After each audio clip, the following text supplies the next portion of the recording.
বন্ধুরা, সবাই কেমন আছো? বন্ধুরা, আজকে তোমাদের আপন মায়ের সাথে রাতে কাজ করার অসাধারণ একটি সত্য ঘটনা বলবো। গল্পটি শেষ পর্যন্ত শুনলে তোমরা বাধ্য হবে হাতের কাজ করতে, না হলে সবাই আমাকে কাজ করে দিয়ে যাবে, আমি বাধা দেব না। আমি কলেজে এইচএসসি পড়ার সময় এই ঘটনাটা ঘটেছিল। আমি কলেজ হোস্টেলে থাকতাম। হোস্টেলটা ছিল একতলা বিল্ডিং। আমি সেকেন্ড ইয়ারে ওঠার পর হঠাৎ করেই কলেজ কর্তৃপক্ষ ঘোষণা দিল যে হোস্টেল ভেঙে বহুতল করা হবে। আমাদেরকে 2 মাসের সময় দেওয়া হলো, এর মধ্যেই যে যার মতো থাকার জায়গা ঠিক করে নেবে। আশেপাশে আমার কোনো আত্মীয় স্বজন ছিল না। মেসের জন্য কয়েকদিন ঘুরলাম, কিন্তু পছন্দ মতো পেলাম না। আমার তো ভয় হলো যে শেষ পর্যন্ত হয়তো আমি থাকার জায়গা খুঁজে পাবো না। সেক্ষেত্রে আমার পড়াশোনার কি হবে সেটা ভেবেই অস্থির হয়ে পড়লাম। চেষ্টা করে করে যখন হতাশ, তখনই আমার এক বন্ধু খবর দিল যে এক ভদ্রলোক এলেন গেস্ট ছাড়বে। আমি কাল বিলম্ব না করে সেখানে ছুটলাম। কলেজ থেকে মাইলখানিক দূরে গ্রাম্য পরিবেশে পাকা বাড়ি। বাড়িওয়ালা ভদ্রলোক খুবই অমায়িক। উনি একজন অবসরপ্রাপ্ত সহকারী জজ। বুড়ো বুড়ি ছাড়া বাড়িতে আর কেউ থাকে না। ভদ্রলোকের বয়স হয়ে গেছে বলে বাসায় একজন লোক দরকার, যে বিপদে সাহায্য করতে পারবে, টুকটাক বাজার করতে পারবে, আর বুড়োকে একটু সময় দিতে পারবে। আমি শুনেছিলাম পেইন গেস্ট রাখবে, কিন্তু আমার ভাগ্য আরও ভালো। উনি আমার থাকা খাওয়ার জন্য কোনো টাকা পয়সা নেবেন না বলে জানালেন। ভদ্রলোকও আমাকে পছন্দ করলেন। আমি আর দেরি না করে পরের দিনই ব্যাগপত্র নিয়ে হাজির হলাম। বাড়ির কাছেই একটা বিশাল খেলার মাঠ ছিল। বিকেলবেলায় এলাকার প্রচুর ছেলে মেয়ে সেই মাঠে খেলাধুলা করত, আর সকালবেলা যুবক থেকে বুড়োরা আসতো ব্যায়াম করতে। আমার অভ্যাস ছিল প্রতিদিন ভোরে উঠে দৌড়ানো। যারা আসতো প্রায় সবাই পরিচিত হয়ে উঠেছিলাম। হঠাৎ একদিন একজন নতুন অতিথিকে দৌড়াতে দেখলাম। ভদ্রলোক সহজেই আমার দৃষ্টি আকর্ষণ করল, কারণ উনি দারুণ হ্যান্ডসাম, পেটানো শরীর, বেশ লম্বা, আর দেখেই বোঝা যায় শরীরে তাকত আছে। আমি একবার ওনাকে পানি করার সময় হাত তুলে সালাম দিলাম। উনিও জবাব দিলেন এবং হাসলেন। সবচেয়ে উল্লেখযোগ্য হলো উনি বারবার পিছন ফিরে আমাকে দেখছিলেন। ভদ্রলোক শ্যামলা কালোই বলা চলে, গোপ আছে, তবে দেখেই বোঝা যায় লোকটা খুব নিশু প্রকৃতির। সেদিনই বিকেলবেলা আমি মাঠের একপাশে বসে খেলা দেখছিলাম। এমন সময় সেই ভদ্রলোককে দেখলাম, তবে একা নয়, সাথে 8-9 বছরের একটা বাচ্চা মেয়ে খেলনা হাতে তার সাথে হাঁটছে। হঠাৎ করেই বাতাসে খেলনাটা ছুটে মাঠের মধ্যে উড়ে গেল। আমি দৌড়ে গিয়ে খেলনাটা এনে মেয়েটার হাতে দিলাম। ভদ্রলোক খুব খুশি হয়ে বললেন, thanks brother, many many thanks. আমি আপনাকে সকালে মাঠে দেখেছি, রাইট? আমি মুখে জবাব না দিয়ে মাথা ঝাঁকালাম। উনি হাত বাড়িয়ে দিয়ে হ্যান্ডশেক করে বললেন, আমি মেজর সুবীর, আর্মিতে আছি, আর এ আমার মেয়ে মল্লিকা। আসুন না, আমার বাসায় জমিয়ে আড্ডা দেয়া যাবে, বেশি দূরে নয়, এই তো কাছেই। আমি কথা দিলাম যে অবশ্যই যাব। উনি বাসার লোকেশন বলে দিলেন। এখান থেকে উত্তর দিকে 8টা বাড়ি পরেই একটা মুদি দোকান আছে, রহমান স্টোর্স, সেটার পিছনেই তাদের বাড়ি। আমার নেমপ্লেট দেয়া আছে। আমি চিনলাম বাসাটা একটা একতলা বাড়ি। যাব ভেবেছিলাম, কিন্তু পরে ভুলে গেলাম। 2 দিন পর ভোরে সুবীর সাহেবের সাথে আবার দেখা। তখন আর উনি আমাকে ছাড়লেন না, একেবারে সাথে করে বাসায় নিয়ে গেলেন। বাড়িটা ওনার নয়, ওটা ওনার শ্বশুর বাড়ি। ওনার বউয়ের সাথে পরিচয় করিয়ে দিলেন। আমি সুবীর সাহেবের বউকে দেখে খুব অবাক হলাম। ওনার সাথে মানায় না, শুধু বয়সে নয়, রূপেও রাত আর দিন পার্থক্য। ওনার বয়স 50-এর কাছাকাছি, কিন্তু ওনার বউয়ের বয়স 30-এর উপরে হবে না। মহিলার নাম রেনু। আমি তাকে রেনু আপা বলে ডাকতাম, কারণ ভাই বোন সম্পর্কের মধ্যে কেউ খারাপ কিছু খোঁজে না। রেনু আপা অপরূপ সুন্দরী, যে কোনো পুরুষের হার্টবিট বাড়িয়ে দেওয়ার মতো যথেষ্ট উপাদান তার আছে। রেনু আপা বেশি লম্বা নয়, 5 ফুট মতো হবে। মালা ওদের একমাত্র মেয়ে, ক্লাস 2-তে পড়ছে।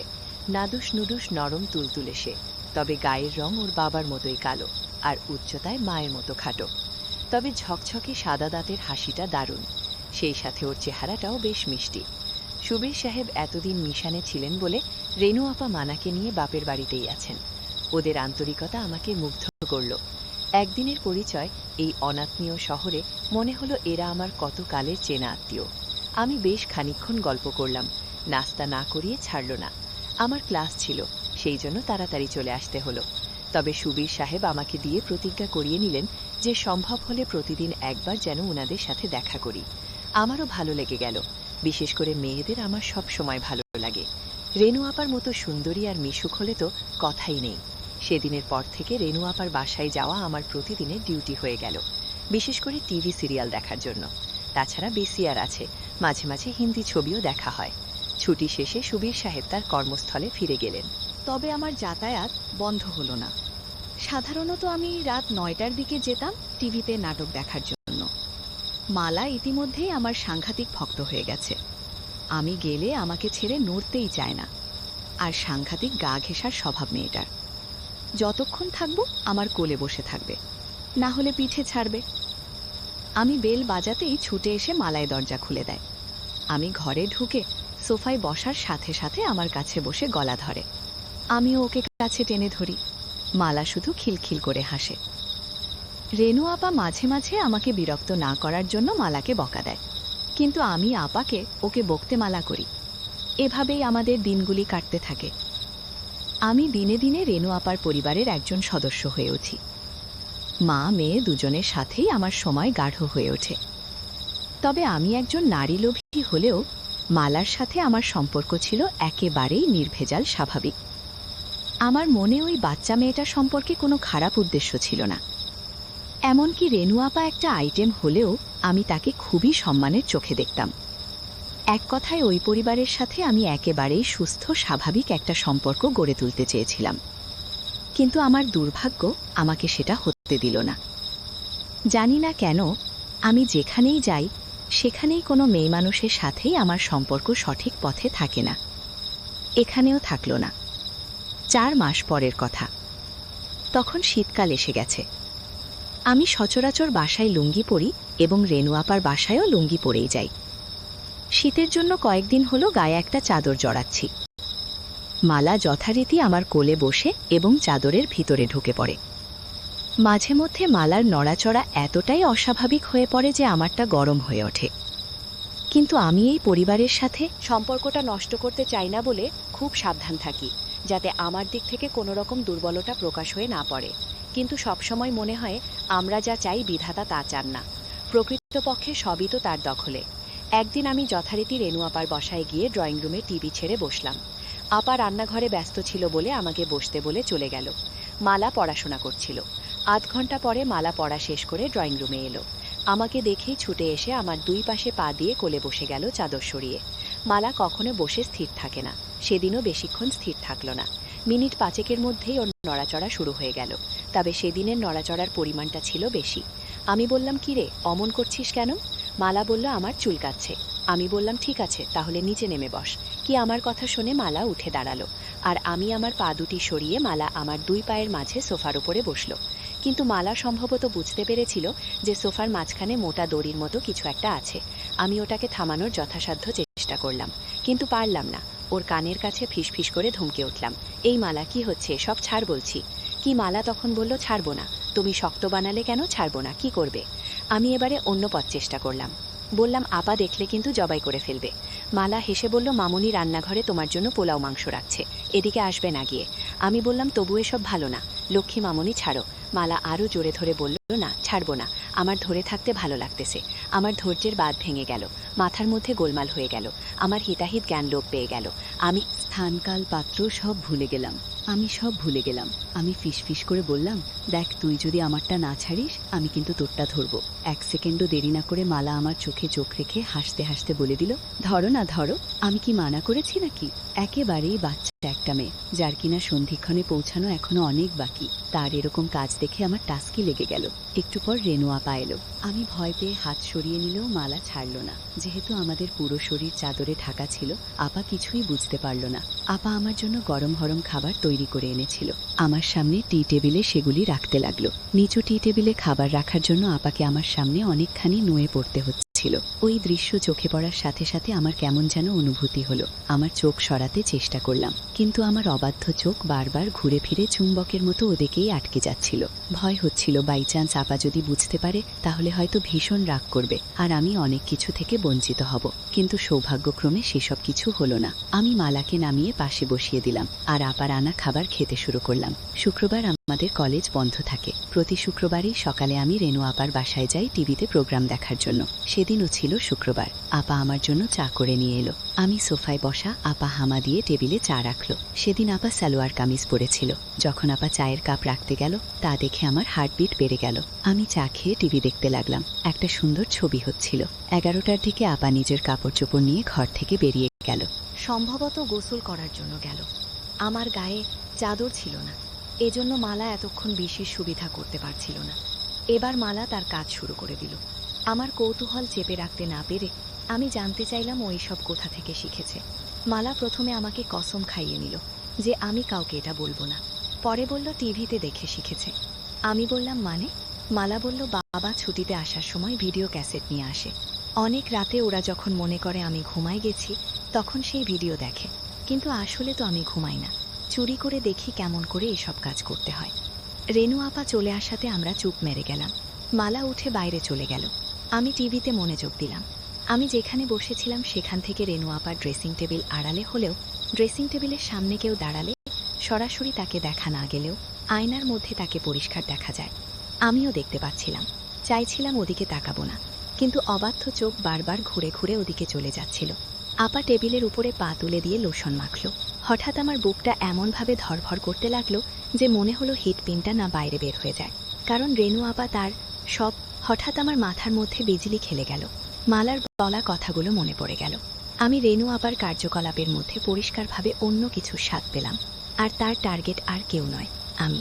মুখে ভাই ডাকলেও তার আসল উদ্দেশ্য অন্য। মালার কথায় বুঝতে পেরেছি যে যে কোনো কারণেই হোক সুবীর বাবু কাজ করতে অক্ষম। সেক্ষেত্রে আবার কাতর হওয়াটাই স্বাভাবিক। কিন্তু মালার সাথে আমি যেভাবে আটকে দিয়েছি তাতে মা মেয়ে দুজনকেই। না না, সেটা সম্ভব নয়, এটা আমি পারবো না। সিদ্ধান্ত নিলাম, হয় মালা, না হয় আপা থেকে আমাকে দূরে থাকতে হবে। সেদিনের মতো আমি দ্রুত আপার বাসা থেকে চলে এলাম। পরের 2-3 দিন ইচ্ছে করেই আমি আপার বাসায় গেলাম না। পরের দিন বিকেলবেলা যখন আমি গেলাম, আপা খুব রাগ করল। আমি অজুহাত দেখালাম যে সামনে পরীক্ষা, সেজন্য আসেনি। আর তাছাড়া আমার বাড়িওয়ালা আর তার বউ একটা নিমন্ত্রণ খেতে গেছে 3-4 দিনের জন্য, তাই বাড়ি ছেড়ে আসতে পারিনি। আমি সেদিনও দেখালাম যে আমি বাড়িতে একা আছি, তাই বেশিক্ষণ থাকা যাবে না, চুরি টুরি হতে পারে, আমাকে তাড়াতাড়ি ফিরতে হবে। আপা সব অক্তটে বিশ্বাস করল। আসলে বাড়িওয়ালা সেদিনের জন্য দাওয়াত খেতে গেছিল। আমি এদিকে মালার সান্নিধ্য মনে প্রাণে চাইছিলাম। আর তাছাড়া এই কয়দিন মালাকে নিয়ে হাত দিয়ে কাজ চালিয়েছি, চোখের দেখা দেখিনি। তাই এটাই সবচেয়ে বড় সুযোগ, বাড়িতে আমি একা। মালাকে সাথে নিয়ে যাওয়ার কথা বলতেই আপা রাজি হয়ে গেল। মালাও বোধহয় এটাই চাইছিল, সেও খুশি মনে আমার সাথে চলে এলো। বাড়িওয়ালা দাওয়াত খেতে গেছে, আসবে সেই গভীর রাতে। আমি মালাকে ঘরে নিয়ে দরজা বন্ধ করে দিলাম। আগেই মালার জন্য কিছু চকলেট এনে রেখেছিলাম, সেগুলি ওকে দিয়ে আমি শুয়ে পড়লাম। মালা আমার উপর মাথা রেখে চকলেট খেতে লাগলো। মালা বলল, এই চকলেট মিষ্টি না, দেখি আমার আসল চকলেট খাই। সকল কাজটাজ সেরে আমি খুশি মনে মালাকে বাসার গেট পর্যন্ত এগিয়ে দিলাম। যাওয়ার পথে মালাকে বললাম যে আমি পরীক্ষার পড়া নিয়ে কয়েকদিন ব্যস্ত থাকব, তাই ওদের বাসায় যেতে পারবো না। আমার মাথায় আরেক ফোন দিয়ে এলো, তাই মালাকে বললাম, যদি পারিস তুই নিজেই সকালে চলে আসিস। সত্যি, আমি 3-4 দিন না যাওয়াতে এক ভোরে মালা এসে হাজির। আমি ওকে নিয়ে বাড়ির পিছনে সবজি খেতে গিয়ে বসলাম। ওখানে সকালের রোদটা লাগে আর জায়গাটা নির্জন, সচরাচর ওদিকে কেউ যায় না। আবার দুজনে মিলে কাজ শুরু করে দিলাম। বেশ শান্তি পেলাম আজ। ঠিক পরের দিন মালা একটা দুঃসংবাদটা দিল, সুবীরবাবু কোয়ার্টার পেয়েছেন। মালারা খুব শীঘ্রই ঢাকায় চলে যাচ্ছে। মালা খবর দিল যে রেনু আপা আমাকে দেখা করতে বলেছে। আমি দ্রুত রেনু আপার সাথে দেখা করলাম। আপা আমাকে তার স্বামীর লেখা চিঠি পড়তে দিল। সুবীরবাবু আসতে পারবেন না, তাই আমাকে অনুরোধ করেছেন মালা আর আপাকে ঢাকার গাড়িতে উঠিয়ে দেওয়ার জন্য। রেনু আপার সকল প্রস্তুতি আগে থেকেই নেওয়া ছিল। আমাকে পরের দিনে টিকিট আনতে বলল। আমি পরের দিনে ট্রেনেই আপা আর মালাকে তুলে দিলাম। আমার কেন যেন মনে হলো আপা আমার উপর রাগ করেই তাড়াহুড়ো করে চলে গেল। অনার্স করার পরে পারিবারিক জটিলতার কারণে আমার আর গতানুগতিক লেখাপড়া করা সম্ভব হচ্ছিল না। তাই বিদেশ যাবার উদ্দেশ্যে কর্মমুখী শিক্ষা নেওয়ার জন্য ঢাকার একটা বড় নামকরা শিক্ষায়তনে ভর্তি হলাম। এক বন্ধুর সাথে মেসে থাকতাম। ঢাকায় আসার পর থেকেই রেনু আপা আর মালার সাথে দেখা করার এক অদম্য আগ্রহ থাকলেও ইনস্টিটিউটের কঠিন নিয়মকানুনের জন্য হয়ে ওঠেনি। কারণ সকাল 7টা থেকে দুপুর 2টা পর্যন্ত ক্লাস করতে হতো। তারপরে মেসে ফিরে পরের দিনের হোমওয়ার্ক করতে হতো। সপ্তাহে শুধু শুক্রবারে ছুটি থাকতো। বেশি ছুটি পেলেই বাড়িতে যেতে হতো টাকার জন্য। এসব কারণে আর হয়ে ওঠেনি। সবচেয়ে বড় সমস্যা হলো রেনু আপাদেরকে তো খুঁজে বের করতে হবে। আমি সুবীরবাবুর ঠিকানা জানি না, আর সে কাজের জন্য যথেষ্ট সময় দরকার, যেটা আমি কোনোভাবেই ম্যানেজ করতে পারছিলাম না। হঠাৎ করে ইনস্টিটিউট 2 সপ্তাহের জন্য বন্ধ হয়ে গেল। আমি বাড়ি যাওয়া বাদ দিয়ে মালাদের খুঁজে বের করার জন্য মনস্থির করলাম। মনটা বড়ই আউলা লাগতেছিল। আমি ছুটির কথা বন্ধুকে বললাম, কিন্তু বাড়ি যাব না সেটা বললাম না। পরের দিন বন্ধু কাজে বেরিয়ে যাওয়ার সময় শুধু জানালাম আমি হয়তো বাড়ি চলে যেতে পারি। প্রথমেই গেলাম ঢাকা সেনানী বাস অফিসার্স কোয়ার্টার্স এলাকায়। ঢুকতেই গার্ডদের বসার রুম। সেখানে জিজ্ঞেস করে জানতে পারলাম সুবীরবাবু অনেক আগে কোয়ার্টারে থাকতেন। পরে তিনি মিশনে বিদেশ চলে যান। বিদেশ থেকে ফিরে ঢাকায় বাড়ি কিনেছেন। ওনার পরিবার সেই বাড়িতেই থাকে, কিন্তু তারা সেই বাসার ঠিকানা দিতে পারল না। তবে আমাকে আর্মি হেডকোয়ার্টারে খোঁজ নেবার পরামর্শ দিল। আমি সোজা হেডকোয়ার্টারে গিয়ে খোঁজ নিলাম। সুবীরবাবুর প্রমোশন হয়ে এখন তিনি লেফটেন্যান্ট কর্নেল। বাসার ঠিকানা পাওয়া গেল। আমি কোনো দ্বিধা না করে সোজা চলে গেলাম মিরপুরের সেই বাসায়। সহজেই পাওয়া গেল। নম্বর মিলিয়ে 6তলা বিল্ডিংয়ের সামনে যেতেই বসবাসকারীদের নেম প্লেট চোখে পড়ল। সেখানে সুবীরবাবুর নামও আছে। আসলে সুবীরবাবু বাড়ি নয়, ফ্ল্যাট কিনেছেন। নামের পাশেই ফ্ল্যাটের নাম্বার দেয়া। 4 তলায় সুবীরবাবুর ফ্ল্যাট। 4 তলায় গিয়ে সুবীরবাবুর নাম লেখা দরজার বেল চাপতেই ভিতর থেকে আওয়াজ পেলাম, কে? জবাব না দিয়ে দাঁড়িয়ে রইলাম। কিছুক্ষণ পর দরজা খুলে গেল। মালাকে চিনতে একটু কষ্ট হলো।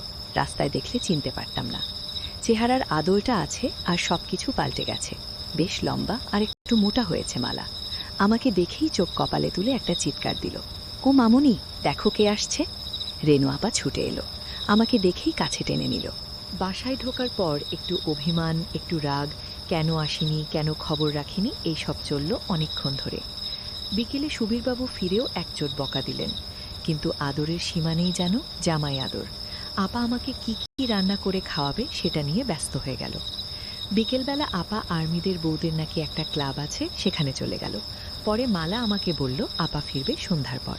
আপা গেলেও সুবীরবাবু বাসায় রইলেন। সেদিন আর মালাকে একা পেলামই না। তবে চোখে চোখে আমাদের অনেক কথা হয়ে গেল। এভাবে একটা দিন গেল। এতদিন পরে এলেও মালার মাঝে আমার জন্য ব্যাকুলতা দেখে ভালো লাগলো। যাক, শেষ পর্যন্ত এত কষ্ট করে খুঁজে বের করা সার্থক হবে বলে মনে হচ্ছে। সৌভাগ্য কাকে বলে? পরদিন সকালে অফিসে যাবার ঘণ্টাখানিক পর বাসায় ফিরে সুবীরবাবু ঘোষণা দিলেন ওনাকে এক্ষুনি বান্দরবান ছুটতে হবে। ওখানে কি যেন একটা ঝামেলা হয়েছে। আধা ঘন্টার মধ্যে নিচে গাড়ি এসে হর্ন দিল। উনি চলে গেলেন। যাবার আগে আমাকে অনুরোধ করে বলে গেলেন আমি যেন উনি না ফেরা পর্যন্ত না যাই। মনে মনে বললাম আমিও তো সেটাই চাই। মালা সকালে স্কুলে গেছে, আসবে 2টার দিকে। বাসায় আমি আর রেনু আপা একা। আপা রান্নাঘরে ব্যস্ত রান্না নিয়ে। রান্না শেষে আপা আমাকে গোসল করে নিতে বলল। আমি গোসল থেকে বের হলে আপা গেল গোসল করতে। এই ফ্ল্যাটে গেস্ট রুম আছে, কাজেই আপা বেডরুমে আর আমি গেস্ট রুমে। টেবিলে খাবার দেবার সময় খেয়াল করলাম আপার লোভী চোখ আমাকে কেবল দেখছে আর দেখছে, যেন গিলে খাবে। খাওয়া শেষে আপা আমাকে বলল তোর সাথে আমার কিছু কথা আছে। আমি ব্যস্ততার ভান করে বললাম আপা আছি তো, বেশ কিছুদিন পরে শুনবো। আমি বুঝতে পেরেছিলাম আপা আমাকে কি বলতে চায়। আপা বলল আচ্ছা ঠিক আছে, তুই রেস্ট নে, আমি একটু বেরোবো। একটু পরেই মালা চলে আসবে। আমি গেস্ট রুমে ফিরে এলাম। আবার সেজেগুজে যাওয়ার সময় আমার সাথে দেখা করে দরজা লাগালো। আবাকে কেমন যেন বিষণ্ণ লাগছিল। 2টার পরপরই কলিং বেল বাজল। দরজা খুলে দিতেই মালার হাসি মুখ দেখতে পেলাম। খুশিতে চমকাচ্ছে। ঘরে ঢুকেই বলল বাবা আসেনি। ওর বাবার বান্দরবান যাওয়ার কথা ওকে জানালাম। শুনে আরও বেশি খুশি হলো। আমাকে নিয়ে নাচতে লাগলো আর গান গাইতে লাগলো। মালা বেশ লম্বা হয়েছে। মনে হলো মাঝের এই 6টি বছর মালার কাছে 6টি দিনের মতো। মালা সেই আগের মতোই আছে, একটুও বদলায়নি। আমাকে চকাস চকাস করে অনেকগুলি বাপ্পা দিয়ে বলল মামা ওয়েট করো, আমি আসছি। খুমালা দৌড়ে ওর রুমে চলে গেল। স্কুল ড্রেস ছেড়ে স্কার্ট আর টি শার্ট পরে এলো। এসেই ঘোষণা দিল মামা চলো আজ একসাথে গোসল করব। আমি অবাক হয়ে বললাম বলিস কি মালা? বলল হ্যাঁ, এটা আমার অনেক দিনের স্বপ্ন। তোমাকে নিয়ে আরও কত যে স্বপ্ন আমার এই ছোট্ট বুকের মধ্যে গেঁথে রেখেছি সেটা তুমি কিভাবে বুঝবে? এতগুলি বছর পরে তুমি এলে আর আমি তোমাকে প্রতিটা দিন মিস করেছি। মালা কাঁদতে লাগলো। চোখের পানি মুক্তবিন্দুর মতো ঝরে পড়ছিল। একটু স্থির হয়ে আবার আমাকে তাড়া দিল। কই চলো, বললাম না একসাথে গোসল করব। আমি বললাম, কিন্তু আমি তো গোসল করে নিয়েছি। ঘুমালা বলল, তাতে কি? আমি বললাম, তুই সত্যি একটুও বদলাসনি, কেবল বড়ই হয়েছিস। ঘুমালা হাসল, বলল, বড় তো হয়েছি তোমার জন্য। তখন যা যা পারনি এখন সব উসুল করে নাও, তোমাকে সব উজাড় করে দেব। এটা আমার অনেক দিনের আশা। আখিমালাকে বললাম, একটা সত্যি কথা বলবি? তুই কি এখন